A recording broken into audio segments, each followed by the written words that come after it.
Part 1: The Silence After the Guns. When the guns finally fell silent in 1945, the world did not erupt in peace, it exhaled in exhaustion. Towns lay in ruins. Cities were reduced to ash. But beneath the rubble, beneath the parades and flags, something far quieter began to stir: the aftershocks of war, buried deep inside millions of hearts.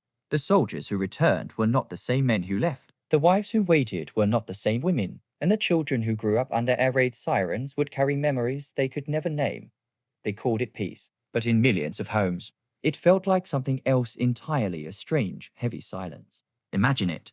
A kitchen in 1946 London. The father has come home from the war, thinner, quieter. He sits at the table, hands trembling slightly as he folds a newspaper. His wife sets down a cup of tea, searching his face for the man she married, but he's gone somewhere she can't follow. In the next room, their son plays with a toy tank, mimicking gunfire sounds. The father flinches. The mother notices but says nothing. This was how peace began, with silence. The weight of the unspoken for many veterans. Words failed. They'd seen too much: the death, the hunger, the comrades lost. But even worse was the feeling that no one could understand. So they turned inward, their trauma becoming invisible, passed down not through stories, but through moods, fears, and habits. Psychologists would later call it intergenerational trauma. The idea that the effects of war don't end with the people who fought it, but seep quietly into their families, shaping how love is given, how anger is expressed, and how silence becomes a language. I am home, but I do not feel at home. I wake at night, reaching for my rifle. My boy came running into the room once, and I nearly shouted at him like he was the enemy. God forgive me. Communities in ruins across Europe, Asia, and the Pacific. Communities faced a different kind of reconstruction, not of brick and mortar, but of identity. Entire towns had lost generations of young men. Widows outnumbered husbands. Children grew up in homes where laughter felt like an intrusion. In Germany, the term Tiermörder, rubble women, described the mothers who cleared the debris of cities by hand, building new lives from ashes. In Japan, families gathered what was left of their dead from Hiroshima and Nagasaki, often just ashes and name tags. And in the Soviet Union, millions of families lived in perpetual absence. Fathers never returned. Brothers simply disappeared. These were the quiet statistics of peace. The broken homes, the missing faces in family photos, the strain of reintegration for returning veterans. The battlefield lingered inside them. Many struggled to rejoin societies that wanted celebration, not stories of nightmares. In the United States, the GI Bill promised education and opportunity, but for every soldier who went to college, there were others who fell into alcoholism, depression, or rage. In Britain, rationing continued for years. Men came home to bombed out cities and empty job markets. And in the Soviet Union, survivors were often silenced, their suffering swallowed by propaganda that demanded heroism, not humanity. The wounds were invisible, yet everywhere. The children who inherited the war, they were born into silence, the sons and daughters of soldiers and survivors. Some grew up under fathers who never smiled again, others under mothers who flinched at loud noises, who clung too tightly, or who spoke of the missing, like ghosts that still lived among them. In Canada and the US, second-generation children of veterans later described a peculiar emptiness and emotional gap they couldn't explain. In Europe, psychologists began noticing patterns: children who feared abandonment, who carried guilt for things they never did. It was as if the trauma had shifted form from the battlefield to the dinner table. The global scale of personal loss: over 400,000 American soldiers were killed. More than 26 million Soviets perished. China, Poland, Japan, Britain, France, each nation bore scars that no treaty could erase. But what history books rarely show are the quiet deaths that followed. The veterans who couldn't cope and took their own lives. The marriages that collapsed under the weight of unspoken pain. The children who grew up never knowing why their father drank or why their mother wept when she heard the word Berlin. War had ended, but its echo was only beginning. A letter, never sent in 1947. A woman named Margaret Ainsworth found a letter her husband wrote on the front lines of Normandy, a letter never posted. "If I do not come back," he wrote, "promise me you'll live, not just survive, but truly live. Don't let this war take more than it already has." She read that letter every night, even after he did return, because in a way, she knew the man who came home wasn't the one who wrote it. As peace settled across the world, the silence grew louder. In living rooms, in empty chairs, in the pauses between conversations, generations later, historians and psychologists would trace that silence like a bloodline, the unseen inheritance of war. The guns had stopped, but for millions of families, the battle was only beginning. If you're moved by this story, remember history isn't just in books, it's in us, in the fears, hopes, and silences we inherit. Join us in the next part, Children of the War, the Invisible Orphans, where we uncover how the next generation lived in the long shadow of their parents' battles. Part 2. Children of the War, the Invisible Orphans. They were the smallest witnesses to the world's greatest catastrophe. Children who saw cities burn, who learned to run before they learned to read. When the war ended, they were told it was over. But how do you tell a child that the fear in their dreams, the silence at the dinner table, the empty seat in the classroom, is peace? Across continents, millions of children entered a post-war world without fathers, without homes, and often without childhoods. They were called the invisible orphans, not because they had no parents, but because no one saw what the war had taken from them. The lost childhood in Poland. They called them Dzieci wojny, children of war. In Germany, they were Wolfskinder, wolf children, wandering forests and ruins, scavenging to survive. In Japan, they were A-bomb orphans, their faces burnt, their parents vaporized in an instant. Across Europe, Asia, and the Pacific, their cries echoed through the rubble. For these children, war wasn't just an event. It was their first memory. They grew up among ghosts of neighbors, fathers, and nations. When I hear the wind blow through broken glass, I think it's the planes again. Mama says I should not be afraid, but she still wakes up screaming. So maybe the war isn't really over. Fathers who returned as strangers. Many children were reunited with fathers who returned home. But the men who came back were often strangers. For years, those children had grown up under the care of mothers, grandparents, or older siblings. Suddenly, a man in uniform returned, expecting to reclaim his role. Scene: post-war London, 1946. A father tries to hug his daughter. She hides behind her mother's skirt. He smiles sadly. "She doesn't know me," he says quietly. The mother looks away. "None of us really do," she whispers. The war had redrawn not just borders, but bonds. Children of occupation. Then came another tragedy. The children born of war. Across Europe and Asia, thousands of children were born from relationships between occupying soldiers and local women. Many of them unwed, many of them assaulted. In France, they called them les enfants de la honte, the children of shame. In Germany and Norway, war children were ostracized, bullied, even institutionalized. In Japan, children fathered by American soldiers faced lifelong discrimination, marked by features that betrayed their mixed heritage. They were innocent, yet bore the weight of nations' hatred, each child a living reminder of war's most intimate violation: the orphans.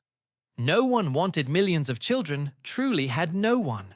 In Eastern Europe, entire orphanages overflowed with war orphans, skeletal, silent, staring at walls.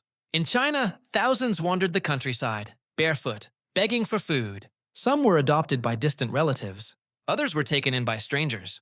Many were simply lost, unrecorded, unnamed. Of the 13 million displaced children across Europe, fewer than half have been reunited with family. The rest remain in limbo, a generation adrift. For the world powers rebuilding nations, these children were statistical footnotes. For the children themselves, the war never ended. It only changed shape. The emotional legacy psychologists, decades later, found something striking. Those who were children during WWII, whether in Europe, Asia, or America, often carried lifelong signs of trauma, hypervigilance, anxiety, mistrust, and deep-seated insecurity.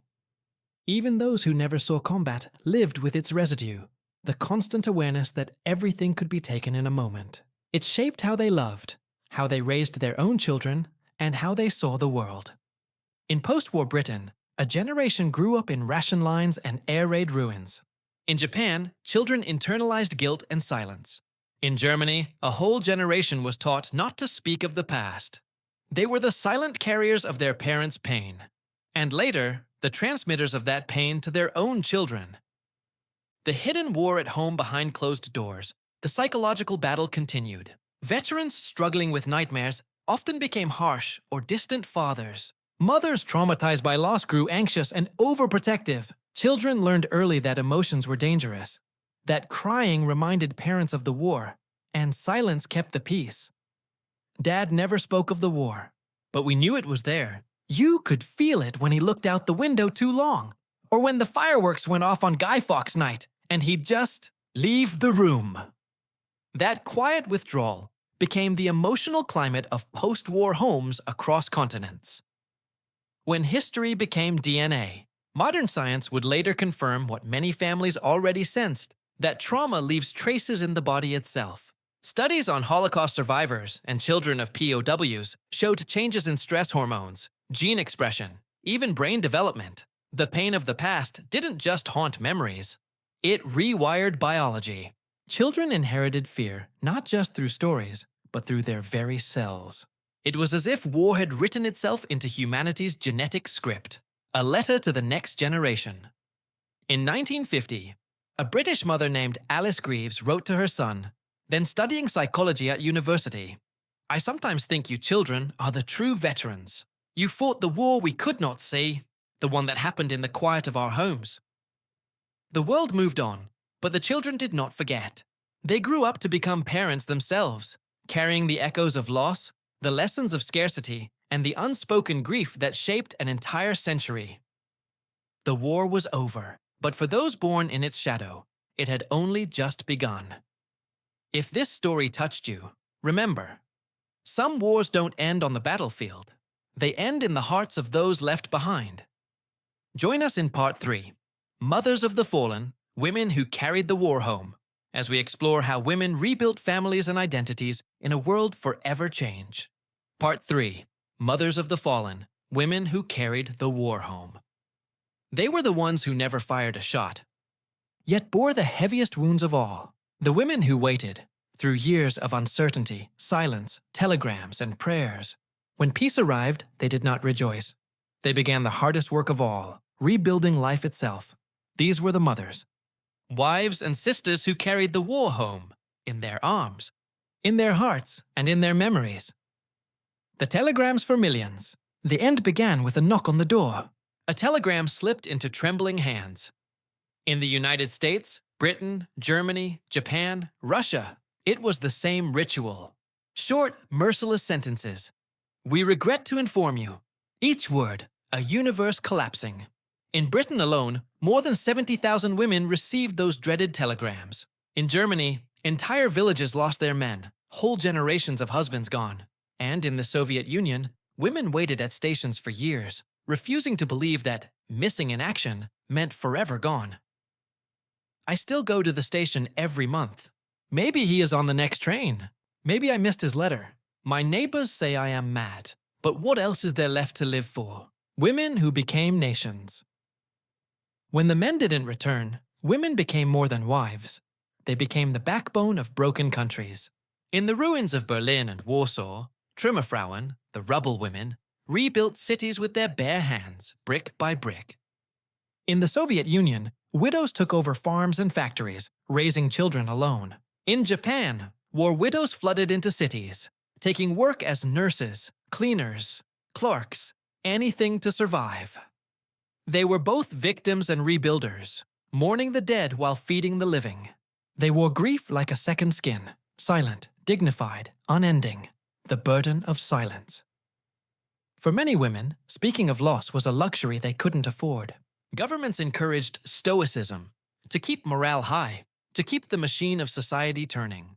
But silence became poison. They tell me to be proud. I try. But pride does not fill an empty bed. Pride does not stop me from hearing his voice when I hang the washing. In Japan, women were told to bear loss with grace. Gammon, quiet endurance. In the Soviet Union, widows were paraded as symbols of strength, yet denied pensions if their husbands were officially missing.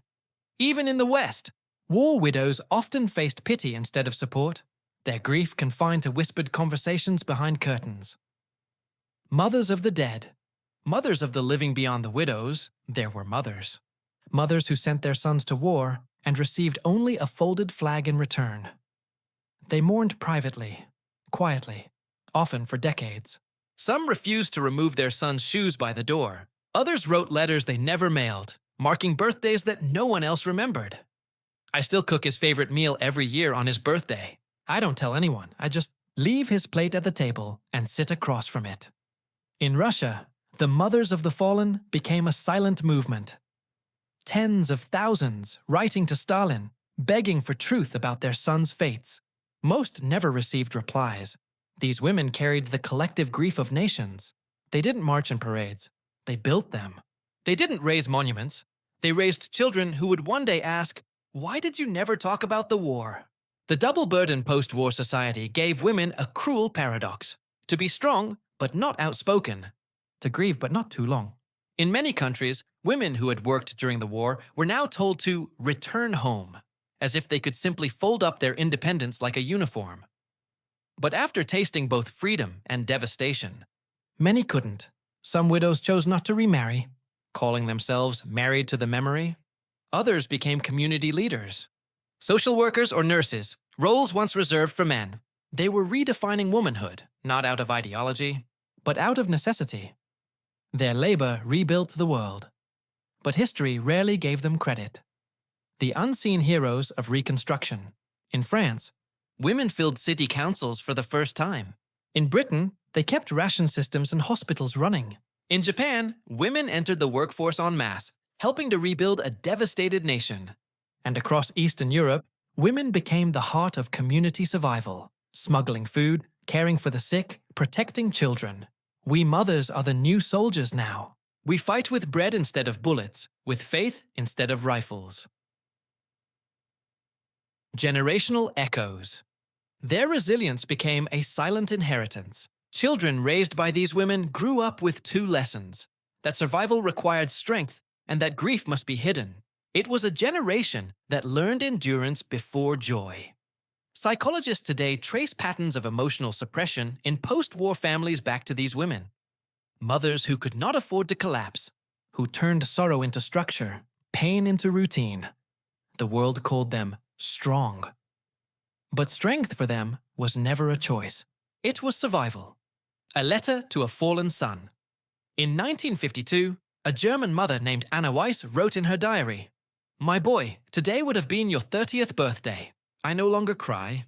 The tears dried years ago, but I still speak to you when I hang the washing, when I cook your favorite soup." Perhaps that is what love after war looks like. A conversation no one hears.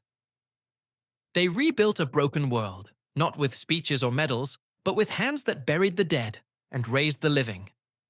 In their silence, they carried the war's truest weight, love that never found peace.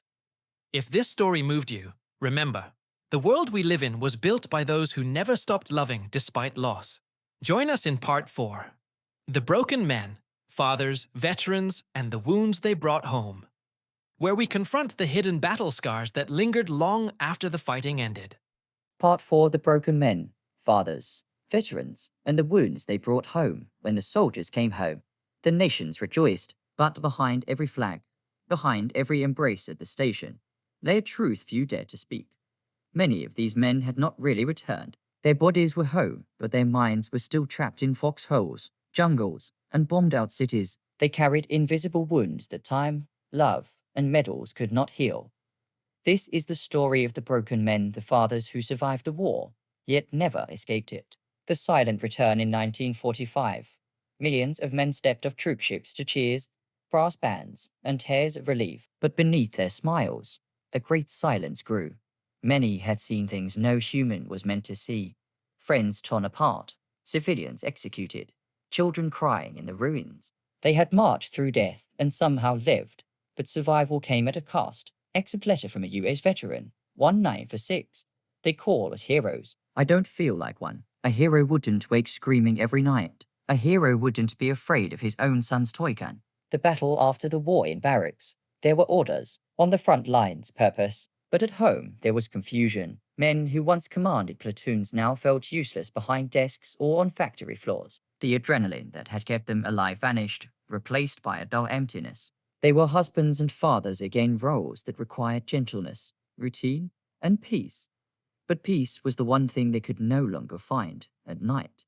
I'd lie awake waiting for mortars that never came. My wife would touch my shoulder, and I'd nearly hit her without meaning to. The war doesn't leave you, it just changes address. The birth of a hidden epidemic in the 1940s. There was no name for it, no PTSD, no trauma therapy. They called it shell shock or battle fatigue. Doctors told them to forget it, to move on. But how do you forget the smell of burning cities? How do you move on when part of you never came back? In the US alone, over 500,000 veterans were hospitalized for psychological reasons after the war. In Britain, thousands were institutionalized in silence. In Germany, the defeated soldiers had no sympathy, no therapy, only shame. They drank, they isolated, they raged, and their families paid the price. The war in the living room, the front lines moved from battlefields to homes. Children learned to read their father's moods like weather patterns. A slammed door could mean a flashback. A long silence, a bad memory dotting countless post-war families. Love was present, but unreachable, buried under layers of fear, guilt, and unspoken sorrow. Father never shouted, but his silence was louder than any voice. When I asked about the war, he left the room. When I didn't ask, he looked disappointed. I never knew which was worse. In many homes, fathers built walls no one could cross. They weren't cruel, they were lost. The invisible scars, not all wounds bleed. The nightmares, the tremors, the sudden anger, these were symptoms of trauma the world didn't yet understand. Men buried their pain under stoicism, fearing weakness more than death. Some found refuge in work, throwing themselves into rebuilding industries and nations. Others sought escape in alcohol, gambling, or endless silence. And some, unable to bear the weight, ended their lives quietly. Their deaths filed under accidental causes. I survived the war, but not the peace. Tell my boy I loved him. Tell him I just couldn't fight anymore. The burden of masculinity in every culture. Men were told the same lie. Be strong. Don't cry. Societies demanded stoic heroes, not broken survivors. So they hid their pain behind laughter, behind long work hours, behind closed doors. But that repression became generational. Their sons grew up learning that love meant distance, that silence meant strength. Their daughters learned to measure affection in glances, not words. This was how trauma was passed on, not through stories, but through emotional DNA. The few who spoke a handful dared to talk in letters, in late-night conversations, in veterans' gatherings where the whiskey softened the memories. We never told our wives the real stuff. They thought we were heroes. Heroes don't talk about what they saw in Okinawa. For those few who broke their silence, speaking became a kind of salvation. But for most, the pain stayed locked inside, growing heavier with age. The families they left behind again. Even after surviving war, many fathers vanished in other ways, emotionally distant, unreachable. Some walked out, others stayed, but never came home in spirit. Their children grew up wondering if they'd done something wrong. Their wives carried the weight of two people's grief. Decades later, when those children became adults, they realized their fathers were not cold, they were haunted. I used to think he didn't love us, but when he died, I found a box of letters, our drawings from childhood. Everyone kept. He just couldn't show it. The war took that part of him. The legacy of the broken men. These men rebuilt nations, raised families, lived full lives, yet never escaped the ghosts that followed them home. Their suffering became the hidden foundation of the modern world, the emotional price of global peace. Only now, generations later, are their descendants beginning to understand what those silences meant.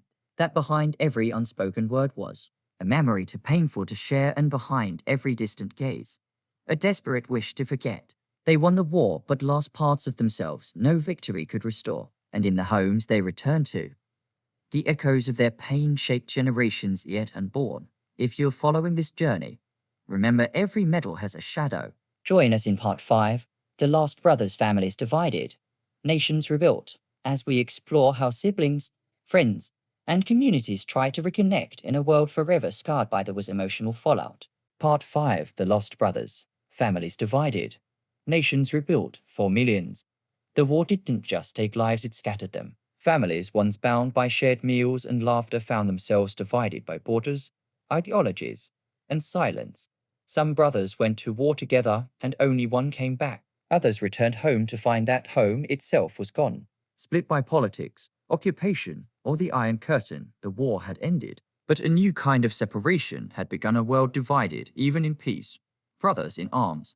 Brothers apart in 1940. Two brothers from Warsaw, Jan and Piotr, joined the Polish resistance. One fought for the Soviets, the other escaped to fight with the British. When the war ended, they wrote to each other for years, but never met again, one trapped behind the Iron Curtain, the other living in London. My dear brother, I dream of our old street, of mother's window, of the smell of bread, but I do not know if I would recognize your voice anymore.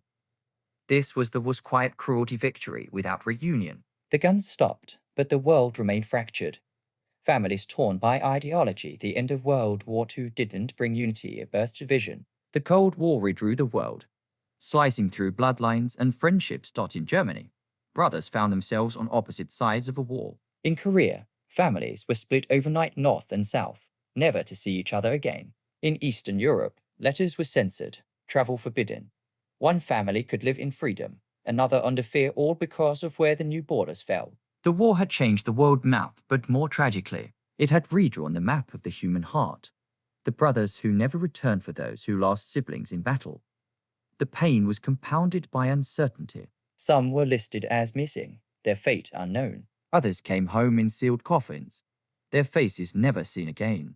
The surviving brothers often carried unbearable guilt, the question of why him, not me. We promised each other we'd go home together. I went home. He didn't. Every time I laugh, it feels like betrayal. These men lived their entire lives with invisible companions, ghosts that walked beside them in every quiet moment, rebuilding communities in towns and villages across Europe and Asia. Families tried to reconnect the threads torn apart by war. Letters crossed oceans. Photographs passed from hand to hand. Community halls became places of reunion and sometimes heartbreak.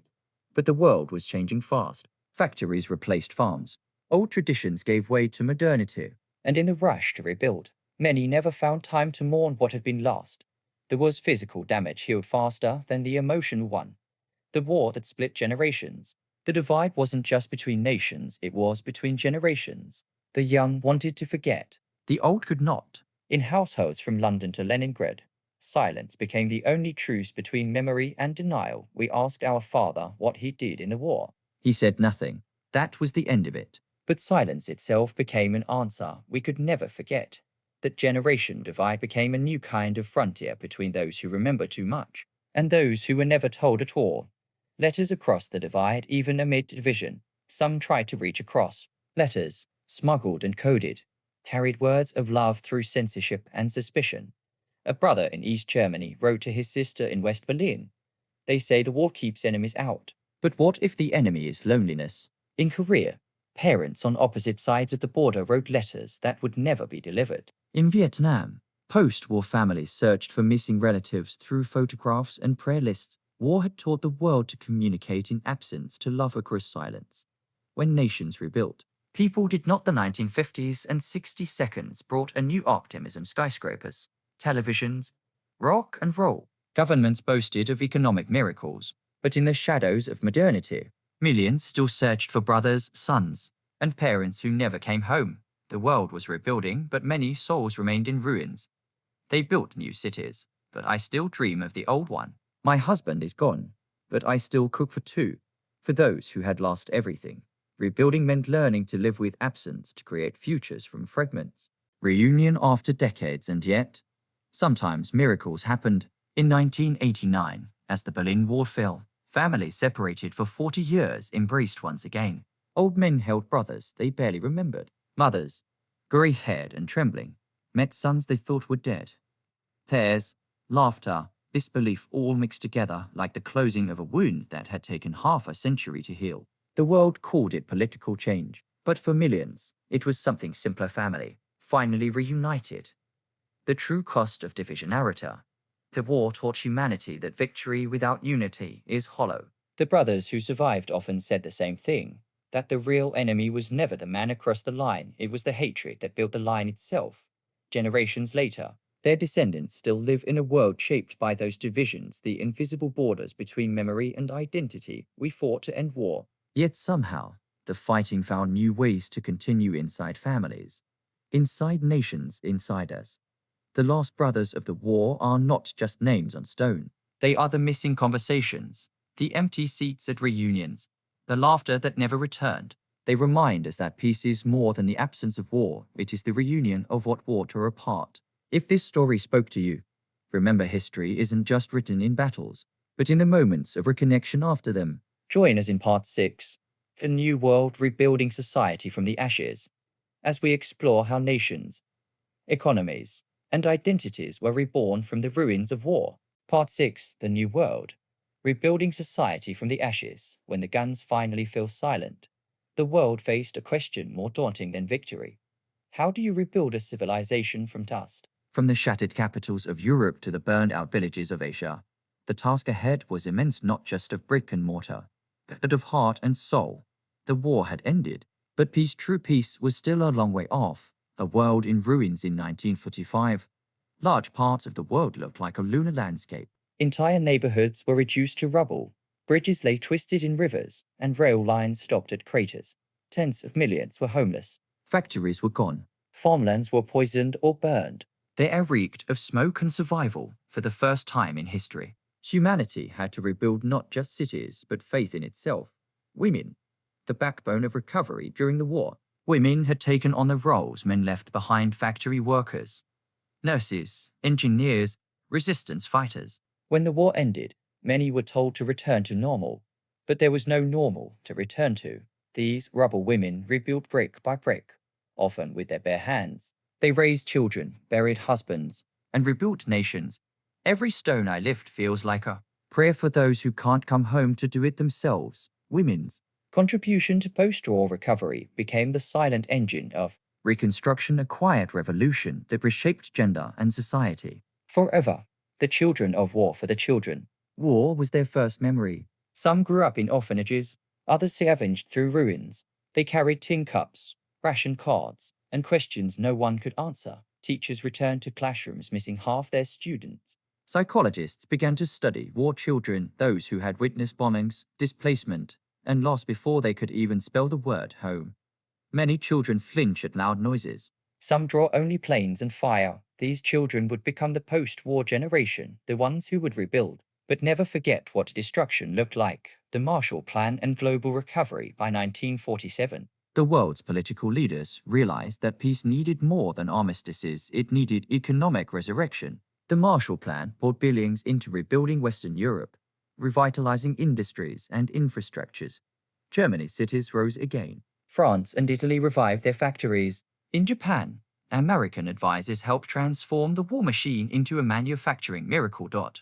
It was a race between hunger and hope, and for once, hope began to win. The human cost of progress, but recovery came with new anxieties. The Cold War loomed. Nuclear fear spread, and millions who had fought for freedom now faced economic uncertainty and displacement. For refugees, Jews, Poles, Greeks, Koreans, Japanese civilians, home was a word that had lost its meaning.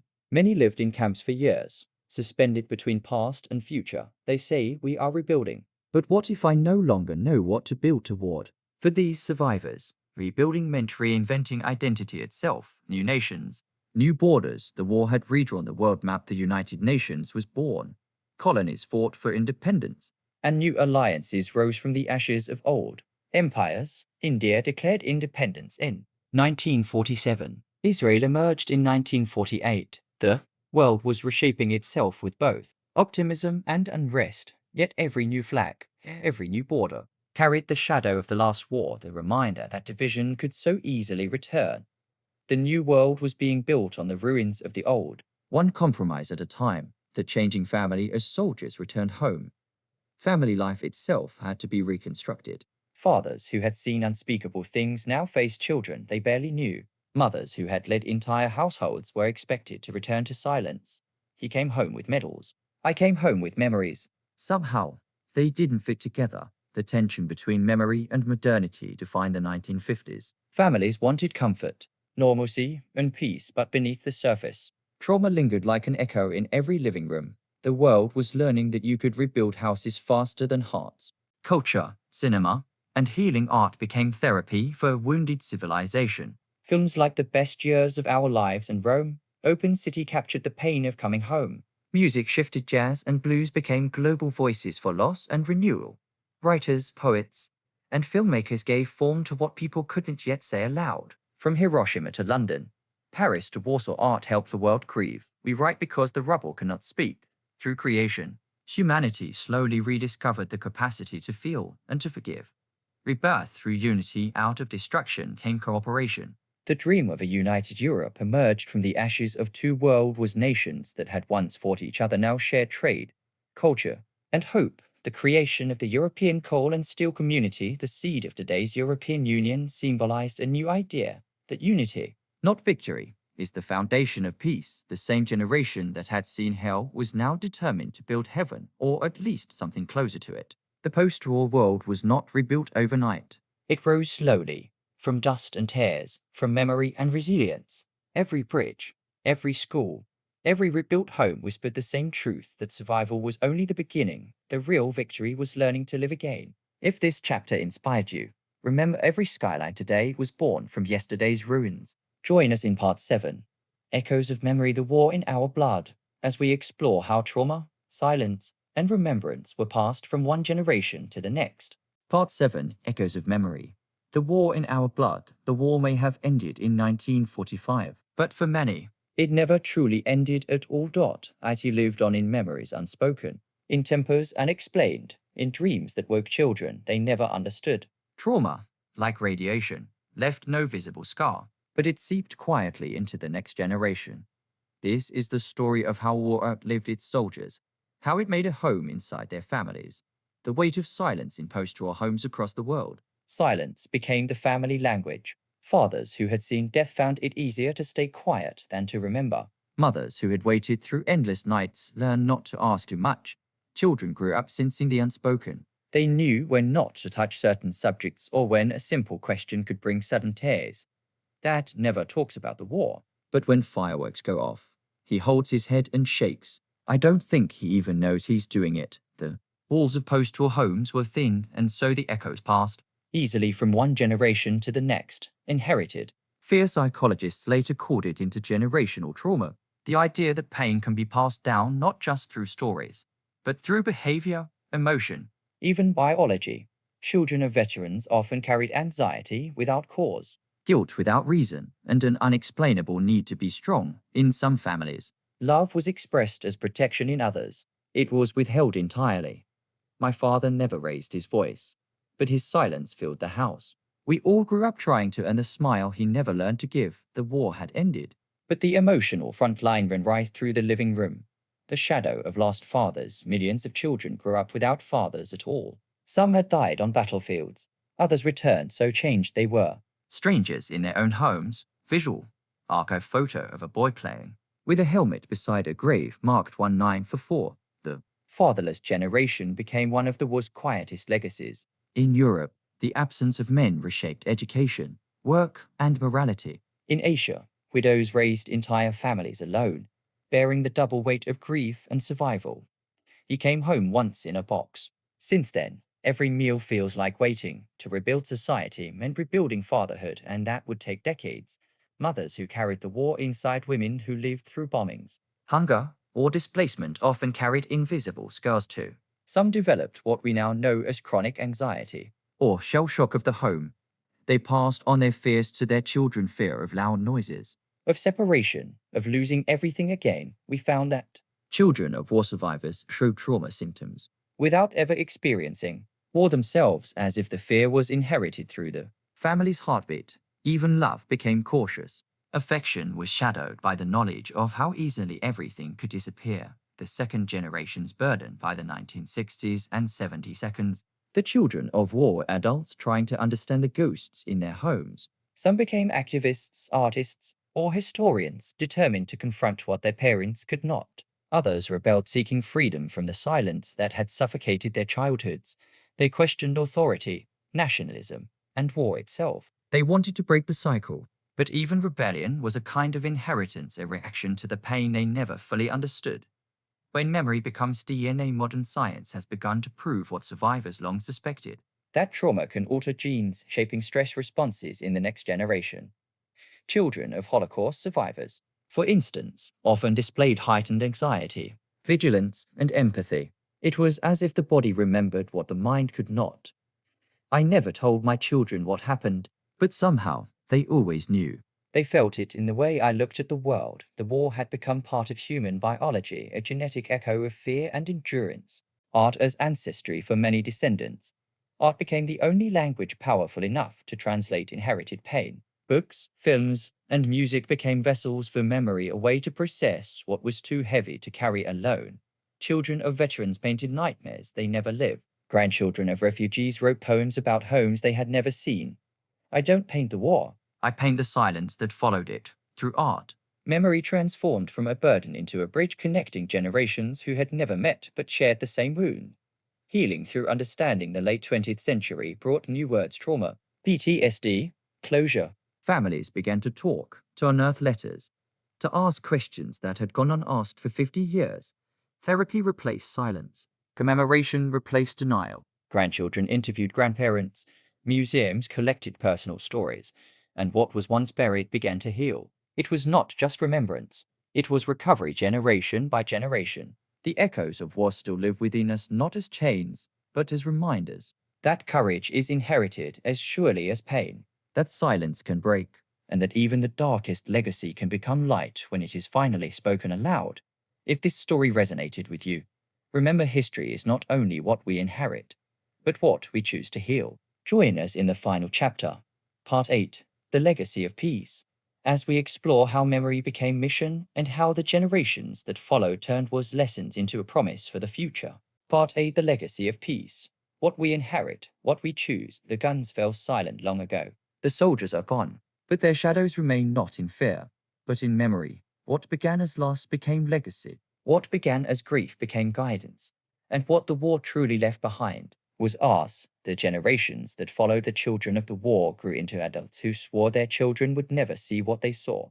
They built schools instead of trenches, bridges instead of walls, but the lessons were written deep in the way they raised families, the way they sought stability, the way they taught their children that freedom was never free. They carried the memory like a fragile heirloom, something to be protected, not forgotten. Memory as a mission. As the century turned, remembrance became not just personal, but collective. Memorials rose in every nation. Museums told stories once hidden, and veterans' letters became the textbooks of empathy. Children and grandchildren of survivors began to document what their elders could not.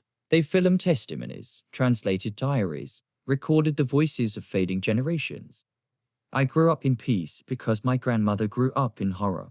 Her story is my inheritance and my responsibility. Through remembrance, humanity began to turn trauma into teaching. The world that chose unity, the European Union, the United Nations, and dozens of humanitarian movements all grew from the ashes of World War II. For the first time in history, nations sought peace not through power, but through partnership. Out of ruins came ideals: the Geneva Conventions, the Universal Declaration of Human Rights, the peacekeeping missions that still stand today. But these institutions are not monuments. They are reminders that the cost of forgetting is always higher than the cost of remembering. The veterans who became teachers in their final years. Many veterans broke decades of silence. They entered classrooms, stood before cameras, and spoke not of glory but of warning. Archival clip. Elderly veteran addressing students. I don't tell you this so you know what I did. I tell you this so you never have to. For those who fought, peace was not the absence of war. It was the presence of understanding. From trauma to transformation, psychologists who once studied shell shock now study resilience. Communities that once whispered about loss now celebrate survival. Descendants of enemies have become friends, collaborators, even family. We met as soldiers once. We meet as grandfathers now. The only thing left to fight for is peace. It is perhaps the greatest victory of all that memory no longer divides, but heals, a living memory each year. As veterans pass, a question grows louder. Who will remember when they are gone? The answer lies not in archives or monuments, but in everyday choices, in compassion, in vigilance, in empathy. Because the legacy of war is not the weapons we build, but the wisdom we learned. Memory lives as long as kindness does. Peace is not inheritance, it is effort. The world today stands again at crossroads, divided by fear, by borders, by noise. And yet, the echoes of 1945 remind us that every time humanity forgets its past, it risks repeating it. The generation that rebuilt from ruins left us a message written not in ink, but in endurance. If they must die, let it be so their children learn to live better. That is the inheritance we all share, not bloodlines of battle, but blueprints for peace. The light that remains. The war changed families. It changed nations. But most of all, it changed what it means to be human. Every scar it left became a story. Every story became a lesson. And every lesson a promise. A promise whispered from those who endured to those who would inherit. Do not forget us. Do not become us. Become better. Because peace is not what the world gives us. It's what we decide to keep. To remember is to rebuild. If this journey moved you, share these voices. Let history breathe through remembrance. Subscribe for the next chapter in our exploration of humanity's most powerful stories, because memory is not just about the past. It's our responsibility to the future.